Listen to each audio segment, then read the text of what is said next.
पेक्षा जास्त स्टुडंट्सला आत्महत्या करावं लागलेली आहे. आणि तरी पण हे बिनलाजासारखे यांच्या खुर्चीवर चिटकून बसलेले आहेत. कधीपर्यंत चालणार हे? कधीपर्यंत चालणार? हे स्टुडंट्स पुढे जाऊन डॉक्टर झाले असते, डॉक्टर होऊन यांनी दुसऱ्यांचे प्राण वाचवले असते, पण या सिस्टमच्या फेलियरमुळे या स्टुडंट्सला स्वतःचा जीव द्यावा लागला. मला नाही वाटत आपल्या देशासाठी याच्यापेक्षा जास्त अपमानास्पद काही असू शकतं. आणि आता येतो मी, जे ऍक्शन या सरकारने घेतलेलं आहे, ऍक्शन या सरकारने काय घेतलं आहे? ज्या स्टुडंट्सनी सुसाईड केलं त्याच्यावर यांनी ऍक्शन घेतलंय ट्रान्सफर, सस्पेन्शन पण नाही, ट्रान्सफर. अधिकाऱ्यांचं ट्रान्सफर केलेलं आहे.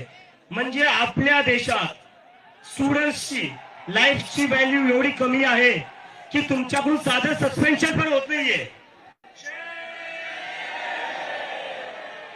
त्यामुळे मी म्हणतोय राजीनामा घेतल्याशिवाय आम्ही थांबणार नाही. धर्मेंद्र प्रधान इस्तीफा दो, धर्मेंद्र प्रधान इस्तीफा दो, धर्मेंद्र प्रधान इस्तीफा दो. आता मैं रिक्वेस्ट करतो सोनम वांगचुक सरांना थोड़ा बोलण्यासाठी. Sir please. सभी का अभिनंदन करता हूं.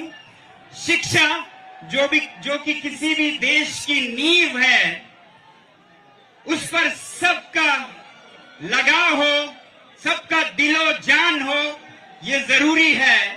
और मैं बहुत खुश हूं, पिछले 1-2 हफ्ते में अभिजीत दीपके जो कि एक खुद युवक हैं, उनसे मेरी मुलाकात हुई, महाराष्ट्र से हैं, और एक आंदोलन शिक्षा पर लोगों का ध्यान दिलाने के लिए इन्होंने शुरू किया. इसका मैं बहुत ही समर्थन करता हूं. ऐसे ही इनके साथ बहुत से युवा जुड़े हुए हैं और आप सब जुड़े हुए हैं. आप सबका अभिनंदन. जय मातरम.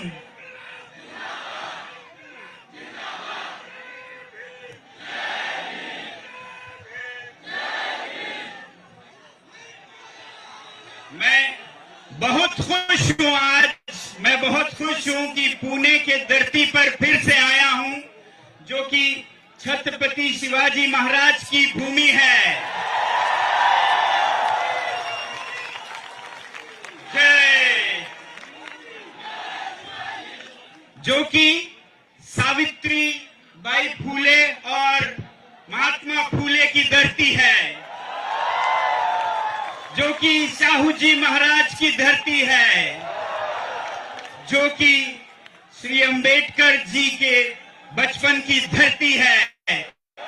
मैं पुणे को नमन करता हूं, आप सबको नमन करता हूं, और आपके इस जोश को, ऊर्जा को नमन करता हूं जो आप लोगों ने शिक्षा के लिए दिखाया है आज. जहां ये आप लोगों का ध्यान परीक्षाओं में जो हो रहा है उसकी तरफ खींच रहे हैं, जो अन्याय हो रहा है परीक्षाओं में. मैं पहले भी कह चुका हूं, मुझे तो शिक्षा में बहुत ही अंधकार दिखता है. इसे अंधकार से उजाले की तरफ ले जाने की जरूरत है. बहुत कमियां हैं, बहुत ही परीक्षा केंद्रित है, एग्जामिनेशन सेंटर्ड. अब वो तो है ही, और उसके ऊपर अगर परीक्षा में भी धांधली हो, परीक्षा में भी घोटाला हो, तो फिर हम क्या कर रहे हैं? पहले ही समस्या थी कि शिक्षा को परीक्षा के बराबर मान लेते हैं हम, और वो जो परीक्षा इसका केंद्र बन गया है गलती से, उसमें भी अगर कमियां हो तो फिर जाएं तो कहां जाएं ये बच्चे. तो इसलिए ये बिल्कुल जरूरी है कि ये जो परीक्षाएं हैं, पैमाने हैं, मापक हैं, इनको सही किया जाए, और इसमें जो गलत है हो रहा हो तो उसकी जवाबदेही मांगी जाए, जिम्मेदारी मांगी जाए, जो कि आप सब करते हैं. बिल्कुल जिम्मेदारी ले, यानी कि हम कह रहे हैं कि जिम्मेदारी लीजिए, जिम्मेदारी लेनी होगी, जिम्मेदारी लेनी होगी। तो बहुत कमियां हैं, जैसा मैं कहता आया हूं, हमारे शिक्षा नीतियों में कुछ बदलाव आ रहे हैं, मगर वो भी जमीन पर नहीं उतर रहा है। और उसके ऊपर आलम ये कि जो परीक्षाएं जो कि बहुत अच्छे बुनियादों पे नहीं है, उसमें भी कमियां हैं। मगर खुशी की बात यह है कि आज भारत में, दिल्ली में, पुणे में, लखनऊ में, अमृतसर में, हर जगह लोग जाग रहे हैं इस कमी की तरफ। युवा जाग रहे हैं, जवाबदेही मांग रहे हैं। और लोकतंत्र की यही शक्ति है, जब लोग जवाबदेही मांगे तो वही शक्ति है, और उसके बिना लोकतंत्र बेमानी है। तो आप लोगों का फिर से बधाई कि आप इस राष्ट्रीय दायित्व को निभा रहे हैं। ये किसी सरकार के खिलाफ नहीं है, बल्कि कोई भी अच्छी सरकार ऐसी जवाबदेही मांगने पर उन्हें बहुत खुशी होनी चाहिए, क्योंकि उनका काम सही होगा। दोस्त सच्चे वो हैं जो आपकी कमियां बता सकें और जो आपसे जवाबदेही मांग सकें। वो दूर के दोस्त हैं, वो दूर के दोस्त हैं, ये उनकी जुबान, मगर वो सच्चे दोस्त हैं। नकली दोस्त वो हैं जो आपके चाटुकार हो, जो आपके हर चीज को सही कहे, चाहे वो सही हो या गलत हो। तो ऐसे नागरिक बने जहां सही हो वहां गलत ना कहें, और जहां गलत हो वहां सही है ना कहें।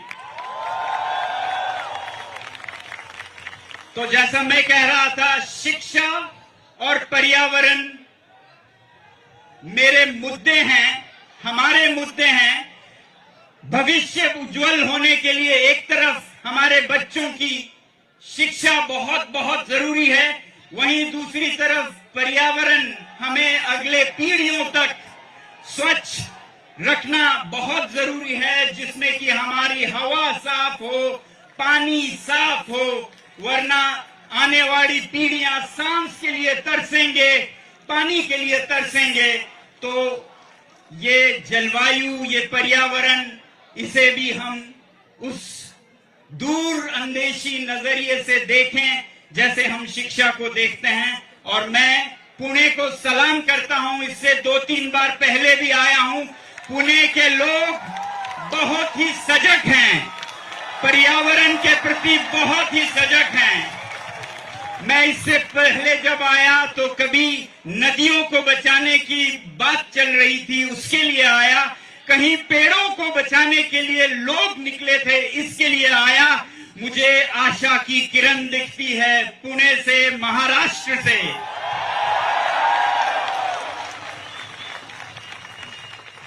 तो मैं कह रहा था, शिक्षा, पर्यावरण हमारे मुद्दे हैं, और सत्य और अहिंसा हमारा रास्ता है।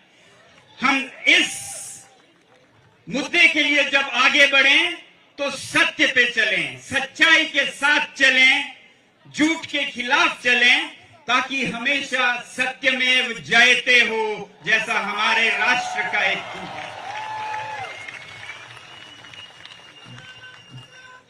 जय। और सच्चाई के लिए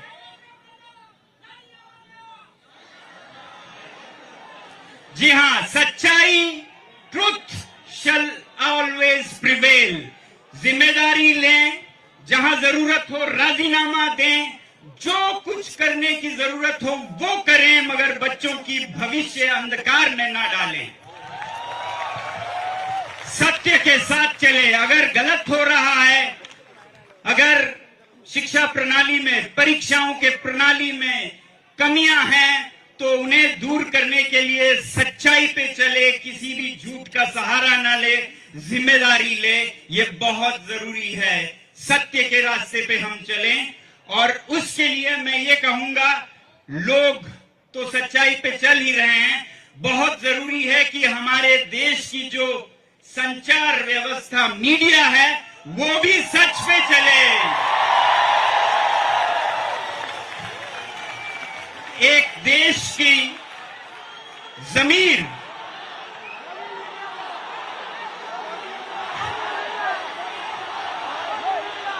एक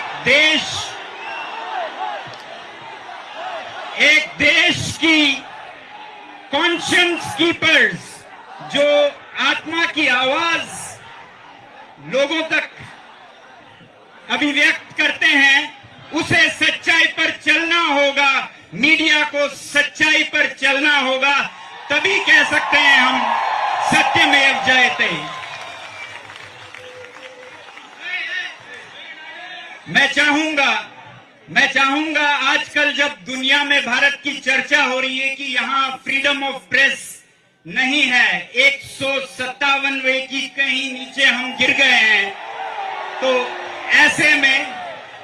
ऐसे में मैं प्रधानमंत्री जी से आग्रह करूंगा कि वो मन की बात में प्रेस को, मीडिया को जो वो आजादी देंगे उसके ऊपर भी चर्चा करें,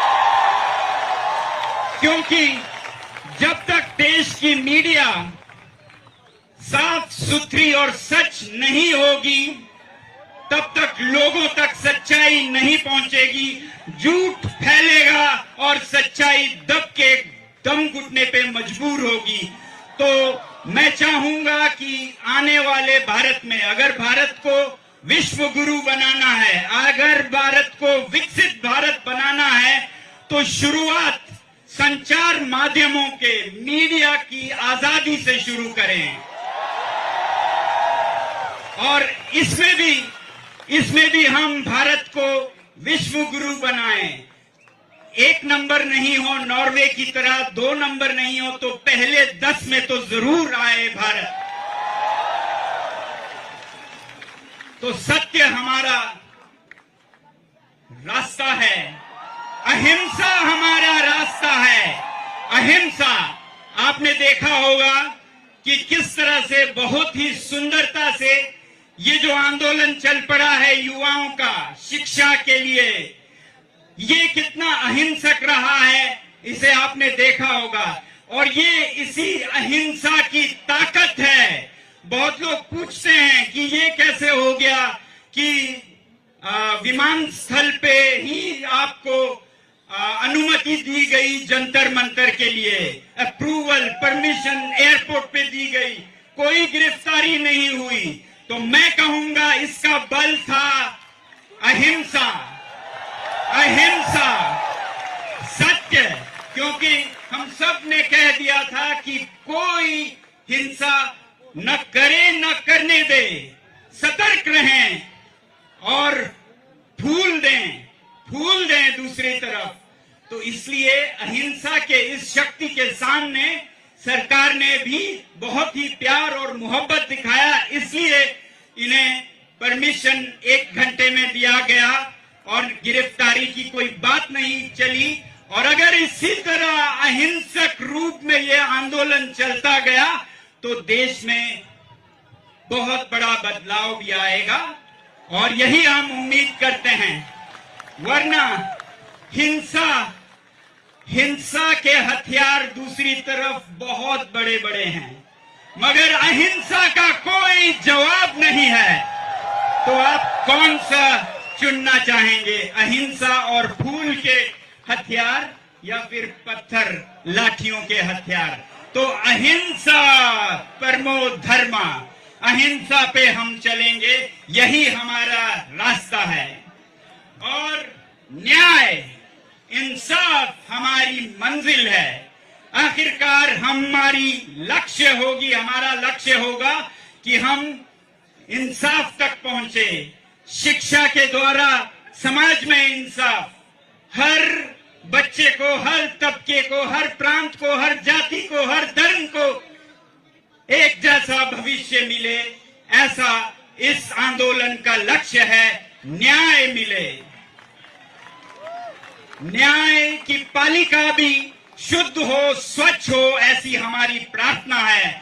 जिस तरह की हम उम्मीद करते हैं संचार माध्यमों से, वैसे ही न्यायपालिका भी हमारी उम्मीद है, आशा है, प्रार्थना है कि इसे स्वच्छ रखा जाए ताकि देश सच में विश्व गुरु बने। तो आखिर में मैं फिर यही कहूंगा कि शिक्षा और पर्यावरण हमारे मुद्दे हैं और सत्य और अहिंसा हमारा रास्ता है और इंसाफ हमारी मंजिल है। जय महाराष्ट्र, जय हिंद। सगळ्यात पहिले मला तुमच्या सगळ्यांना थँक्यू म्हणायचं आहे, कारण की जेव्हा मी अमेरिकेमधनं फ्लाईटमध्ये बसलो होतो तेव्हा असं मला हे नक्कीच माहिती होतं की मला अटक करण्यात येणार आहे, पण मी असं ठरवलं होतं मला जरी अटक झाली तरीही चालेल. मला माहिती होतं, मला भरोसा होता की तुम्ही लोक ही मुवमेंट पुढे चालवणार आणि ही तुमचीच ताकद होती, ही तुमची शक्ती होती, ज्याच्यामुळं हे लोक मला अटक नाही करू शकले. मी जेव्हा अमेरिकेवरून निघालो, माझी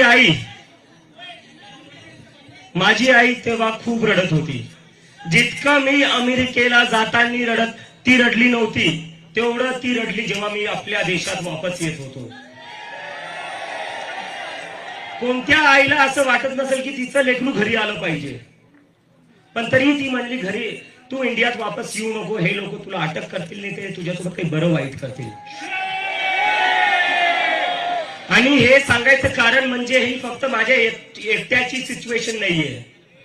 असे सगळे आई वडील इथं बसलेले असतील आज, ज्यांना वाटतं की माझा मुलगा जर राजकारणावर बोलला, माझी मुलगी जर सरकारला प्रश्न विचारेल तर त्यांच्या सोबत काही बरं वाईट होईल किंवा केस टाकल्या जातील. तर ही सगळ्या आई वडिलांच्या मनात भीती आहे.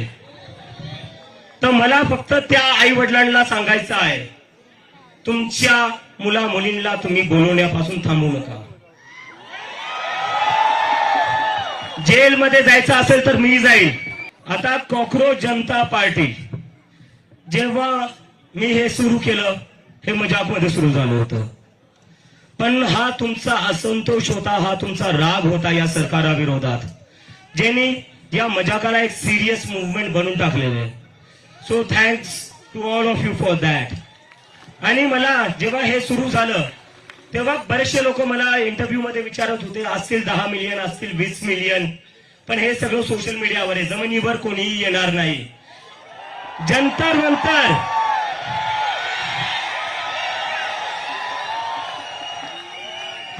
मंतरवर जेव्हा मी गेलो तेव्हा पूर्ण जंतर मंतर भरलेलं होतं. आणि मी आज सकाळी सगळ्या मीडियाला सांगत होतो, जंतर मंतर पेक्षा जास्त कॉकरोच आज पुण्यात येतील आणि पुण्याने ते करून दाखवले. जंतर मंतर पेक्षा मोठी सभा आज आपली झालेली आहे. आणि काय हे लोक जेव्हापासून ही मुवमेंट सुरू झालेली आहे, काय मागतोय आम्ही फक्त राजीनामा मागतोय. कशासाठी मागतोय? नीटचे 22 लाख स्टुडंट, सीबीएसईचे 17 लाख स्टुडंट, सीयूईटीचे 16 लाख स्टुडंट, एसएससी जीडीचे 40 लाख स्टुडंट, असे 1 करोड पेक्षा जास्त स्टुडंट आहे ज्यांच्यासोबत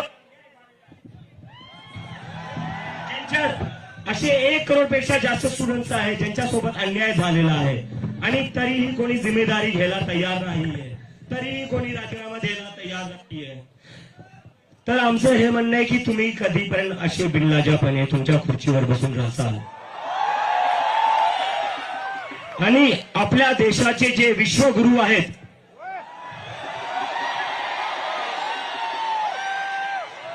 जे महामानव आहेत, त्यांना मला एक प्रश्न विचारायचा आहे.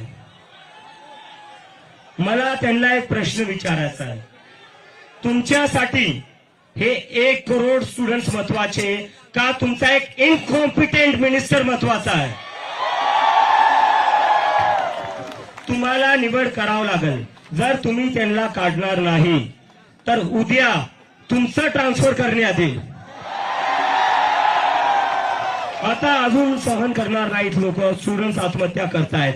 मी तरी आज इथं उभा आहे, तुम्ही सगळे इथं बसलेले आहेत, पण त्या आई वडिलांचं काय ज्यांच्या लेकरांनी आत्महत्या केलेली आहे? तुम्हाला या आणि मला बरेचसे लोक म्हणतात की जेनझी आंदोलन करतोय, जेनझी आंदोलन करतोय. शिक्षा मंत्री कैसा हो, शिक्षा मंत्री कैसा हो, शिक्षा मंत्री कैसा हो.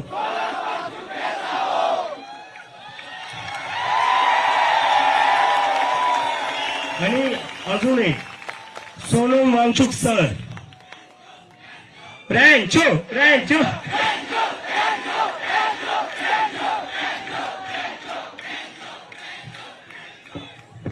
सोनम वांगचुक सर हे या देशातले सगळ्यात मोठे एज्युकेशनिस्ट आहे. अशा माणसाला शिक्षा मंत्री करण्याच्या जागी यांनी जेलमध्ये टाकलेलं होतं. आज मी बातमी वाचली आहे, जे जंतर मंतरवर एक टीचर आली होती आमच्या मुव्हमेंटला सपोर्ट करायला, तिलाही सस्पेंड करण्यात आलेलं आहे. मला हे कळत नाहीये, यांना जेलमध्ये टाकण्याजागी, मला जेलमध्ये टाकण्याजागी किंवा त्या टीचरला सस्पेंड करण्याजागी तुम्ही तुमचं काम नीट का नाही करत? तुम्ही पेपर लीक का नाही थांबवत? तुम्ही राजीनामे का नाही घेत? जर तुम्ही राजीनामे घेतले असते तर मला अमेरिकेवरनं इथे यायची गरज पडली नसती. जर तुम्ही धर्मेंद्र प्रधानचा राजीनामा घेतला असता तर इतक्या सगळ्या स्टुडंट्सना आज इथं रस्त्यावर बसावं नसतं लागलं. तर तुम्ही काय चालवलेलं या देशात हा तुम्हाला विचार करावा लागेल. आणि आता मी तुमच्या सगळ्यांना एक रिक्वेस्ट करतो,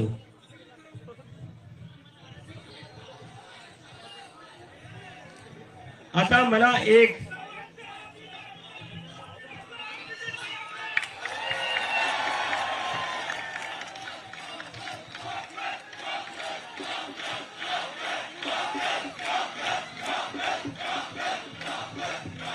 और ये लद्दाख के तरफ से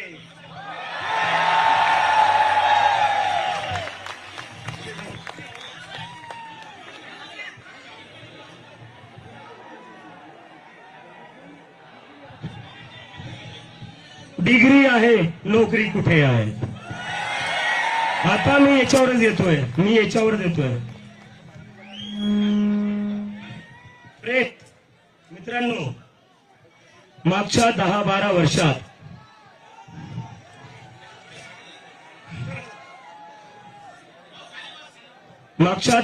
वर्षात आपल्या देशात जे राजकारण चालू आहे, जी पॉलिटिक्स चालू आहे, त्याच्यामुळे आपलं काय नुकसान होते हे आज आपल्याला समजते. 10-12 वर्षापासून देशात नुसतं हिंदू मुसलमान चालू आहे. याच्यानी हे करता काय? याच्यानी हे आपल्याला कुठे ना कुठं मॅनिप्युलेट करताय. आपण ऍज अ सिटीजन विचार करणं बंद केलेलं आहे. आपण हिंदू किंवा मुसलमान आहे या पर्स्पेक्टिव्हने आपण विचार करतोय. त्यांना पण हेच पाहिजे, त्यांना डिवाइड करायचं आहे. कारण की जेव्हा तुम्ही स्वतःचा हिंदू म्हणून विचार करसाल, स्वतःचा तुम्ही मुसलमान म्हणून विचार करसाल, तेव्हा तुम्ही फक्त धार्मिक विषयांचाच विचार करसाल. तुम्ही एम्प्लॉयमेंटचा विचार नाही करणार, तुम्ही एज्युकेशनचा विचार नाही करणार, तुम्ही जॉब्स, महागाई याचा विचार नाही करणार. तर हे लोक 10 वर्षात त्या गोष्टीत सक्सेसफुल झालेले आहेत. पण आता तुम्ही सगळे लोक इथं जमलेले आहेत, ही आपल्या सगळ्यांची जिम्मेदारी आहे की या देशात याच्या पुढे हिंदू मुस्लिमची राजनीती नाही चालणार. हिंदू मुस्लिम की राजनीति नहीं चलेगी, नहीं चलेगी, नहीं चलेगी. हिंदू मुस्लिम की राजनीति, हिंदू मुस्लिम की राजनीति नहीं चलेगी, नहीं चलेगी, हिंदू मुस्लिम की राजनीति नहीं चलेगी, नहीं चलेगी. कुठं ना कुठं आपण विचार केला पाहिजे. या हिंदू मुस्लिमच्या राजनीतीने राजकारणाने आपल्याला दिलं काय? आज देशात 40 वर्षात सगळ्यात जास्त अनएम्प्लॉयमेंट आहे. कशामुळं? कारण की नुसतं हिंदू मुस्लिम मध्ये अडकून ठेवले, फसवून ठेवले आपल्याला. काय चालू आहे आपल्या देशात? हिंदू मुस्लिम चालू आहे, त्याच्यात आपल्याला भेटतं काय? रस्त्यावर खड्डे भेटतायत.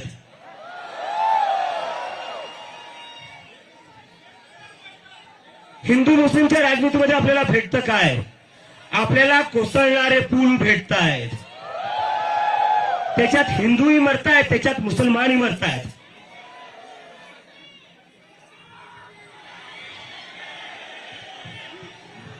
सगळं जग एआय मध्ये पुढे चाललंय, सेमी कंडक्टर मध्ये पुढे चाललंय, क्लीन एनर्जी मध्ये पुढे चाललंय. आणि आपण काय करतोय?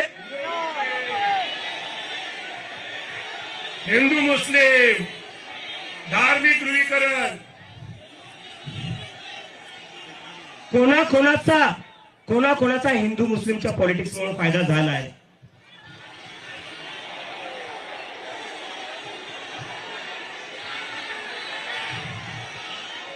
रंग दिला तर फक्त आता इथं घोषणा देऊन चालणार नाही. मला तुमच्या सगळ्यांकडून कमिटमेंट पाहिजे. यानंतर कोणीही हिंदू मुस्लिमच्या पॉलिटिक्समध्ये अजिबात एंगेज करणार नाही.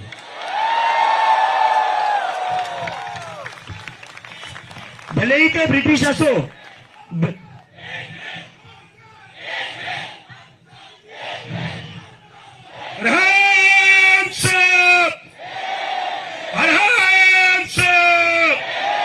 हिंदू मुस्लिम नहीं चलेगा, हिंदू मुस्लिम नहीं चलेगा, अरे हिंदू मुस्लिम नहीं चलेगा, हेट पॉलिटिक्स नहीं चलेगा. जंतर मंतरला आम्ही जेव्हा प्रदर्शन केलं तेव्हा आम्ही सांगितलं होतं, धर्मेंद्र प्रधानजी रिक्वेस्ट करतोय, विनंती करतोय, राजीनामा द्या. जर तुम्ही राजीनामा नाही दिला तर पुण्यातले आज एवढे जिथं लोक बसलेले ते सगळे दिल्लीला 20 तारखेला येतील. कोण कोण दिल्लीला 20 तारखेला येईल? हात वरती करा. चलो दिल्ली, चलो दिल्ली, चलो दिल्ली, चलो दिल्ली. धर्मेंद्र प्रधान राजीनामा द्या. चलो दिल्ली, चलो दिल्ली. आणि या आंदोलनाची, देशव्यापी आंदोलनाची सुरुवात मी पुण्यातून केली आहे, कारण मी स्वतः पुण्यातून शिकलेलो आहे. या युनिव्हर्सिटीमधून मी कितीदा चक्रा मारलेल्या आहेत, कितीदा मित्रांना भेटायला आलेलो आहे. तर मला कोणी विचारलं आज सकाळी पुणेच का? अरे म्हणलं पुणे माझं होम ग्राउंड आहे. मला म्हणत होते दिल्ली जशी गर्दी झाली तशी पुण्यात होईल का? म्हणलं जर माझ्या होम ग्राउंडवर गर्दी नाही होणार तर कुठं होणार? Punekar with you, Punekar with you, Punekar with you.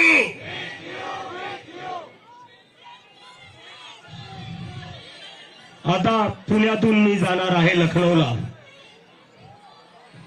तिथून मी जाणार आहे लखनौ नंतर अमृतसरला, जयपूर, बँगलोर, जिथं जिथं गरज पडेल मी तिथं जाईल. आणि या देशातला सगळा युवा, सगळे स्टुडंट्स 20 तारखेला दिल्लीला येतील आणि धर्मेंद्र प्रधानचं रेजिग्नेशन घेतल्याशिवाय वापस जाणार आहे. 20 जूनला आपल्याला दिल्लीला यायचं आहे. आणि मी तुमच्यावर काउंट करतोय. मी अमेरिकेतून एकाच भरोश्यावर आलोय की तुम्ही सगळे लोक सोबत उभा असाल. आणि मला आता गॅरंटी आहे की तुम्ही नक्की सोबत उभा असाल. आणि आता मी एक अनाउंसमेंट, जब तक इस्तीफा नहीं होता है तब तक चलेगी.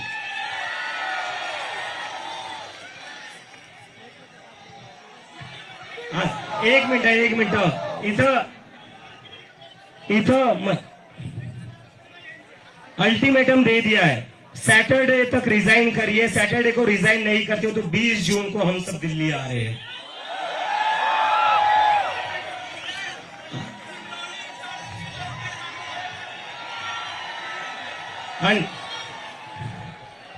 जरा लक्ष द्या, महत्वाचं चाललंय.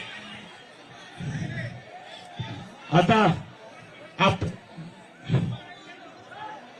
मी थोडं मुख्यमंत्री जे आपल्याला बोलले अराजक तत्व आहेत.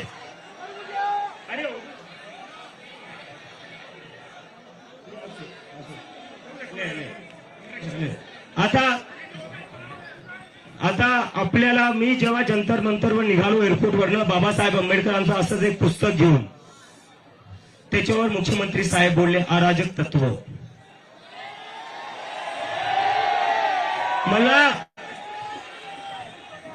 मला मुख्यमंत्री साहेबांना विचारायचं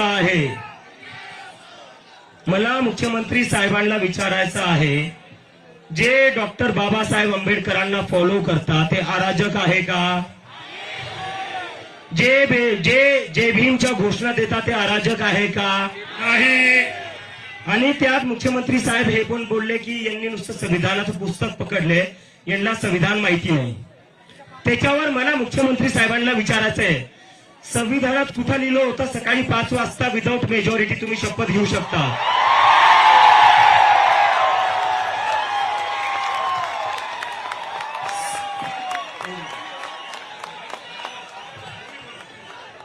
तर मुख्यमंत्री साहेब, आम्ही जय भीमचे नारे देऊ, जय जय जय जय जय